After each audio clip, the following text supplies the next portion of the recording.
in there, they're like, I don't think you're going to be able to get a job at a news agency because you don't have any experience. So why don't you do consulting instead? Apparently anybody can be a consultant. Mm-hmm. That's true. And so, so they're like, yeah, no, seriously, I was like, I have none of this background. So like, credit to consulting firms. Like if you go to the right school, they will hire you as long as, you do well in the interviews and things like that. So I became a consultant, management consultant for 4.5, 5 years at a big four consulting firm.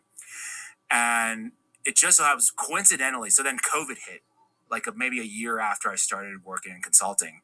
And it just so happened that I was working for a big pharma client at the time. And so COVID, big awakening for, I think, a lot of us. I mean, for me, for many other people, because at first I was like one of the people who was okay. I was like, all right, we got to stay inside. We got to lock down. We got to stop the spread, right? Who doesn't want to stop? I was like, I'll stop. Yeah, let's stop the spread. Let's do that. And then it was then the masks and then eventually the vaccines. But then over the next course, like maybe a year and a half, things started coming out that was like weird. It was like, what the heck is this? Like they seemed to be contradicting themselves. Then you had that whole Joe Rogan debacle of the ivermectin when they said it was horse paste when there's like a human version of it that obviously he's not taking the veterinary medicine. For sure. So then I saw that, but then I was on the inside. I was literally like, okay, something weird's going on. And then I got to do, so this is the year, I think it was like 2022, right at the beginning of 2022. So and you're working for a big pharma company at the time as a consultant. As a consultant, yeah. My specialization was supply chain. So I was doing projects like optimizing inventory. So it's like how much product you have based on how much you're going to sell and how much you're making. Because you want to have the right amount, right? If you have too much, there's going to be leftover. It's going to expire. You're going to have to throw it away. Yeah. If it's not enough, then you run out of stock and you can't make money, right? So you have to have the perfect amount. So that was my job, and a lot of it was like making PowerPoints, spreadsheet PowerPoint work. Yeah.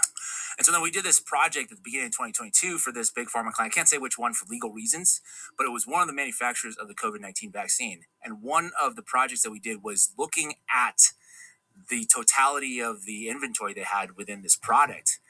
And we went to them with a report saying that by the end of this year, and this is once again 2022. So then everybody who wanted to get the vaccine had taken it by this point. It was because 2021 is where it came out. It was about a year after that. People had already gotten their first couple doses. And so we let them know, it's like, hey, it looks like you're going to have a few $100 million worth of inventory at the very least, depending on how you calculate it. It could be worth more than that. That's going to be left over at the end of the year that has no demand against it, meaning you're not going to be able to sell it. Nobody's buying it. And then a few weeks later, you're going to have product left on the shelves. You could have, well, yeah, exactly. Nobody's buying this. And then a few weeks later, I see the CEO of this company go on to CNBC or one of these news, companies, news shows. And he says, well, I think it's time to do like another booster shot.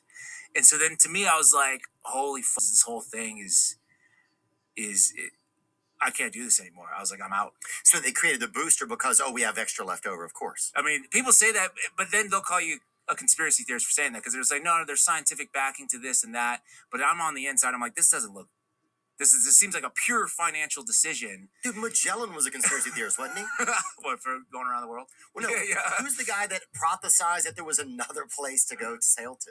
Well, Columbus was the guy that said the world is round and I'm going to go the other way, right? People going one direction. He's like, I think I can get around to the other side. Yeah. That was Columbus. Oh, yeah, Columbus. That's the original reach around right there. Yeah. First of all, let's just say that, dude. But at that point, I thought, man, I think I'm contributing to evil and I don't want to do this anymore. Wow. And eventually I got out. There's a whole story of like me getting let go because I started getting more rogue at work. Just like saying stuff you're not supposed to say. Oh yeah, just milling around the water cooler. Yeah, well, to like powerful, the elites of the company, the people who were really high up, and I started saying stuff that was like I think was correct, but it was uncomfortable for them to hear. Yeah, and then I get brought into like a meeting. It's like, hey, do what's your future look like here at this company? Where do you see yourself? That kind of thing. And then I was put on a performance improvement plan shortly thereafter. That people who work in corporate America will know what that is, right? It's basically their way of firing somebody without legal. Right. They liability. try to show that there's steps. Yeah, they say like, oh, we're not firing this person for any other reason other than poor performance, except, they said I was doing like typos. It was like really. First of all, what Asian is doing typos? Well, I mean, Not even to make it racial. Or there whatever. I'm not gonna say there aren't typos. Sometimes there were typos. Yeah. but that's more of a that's certainly more of a general Caucasian problem. You talking about Epstein with the typos on the emails, or oh, that's a good point. like the whole thing is typos.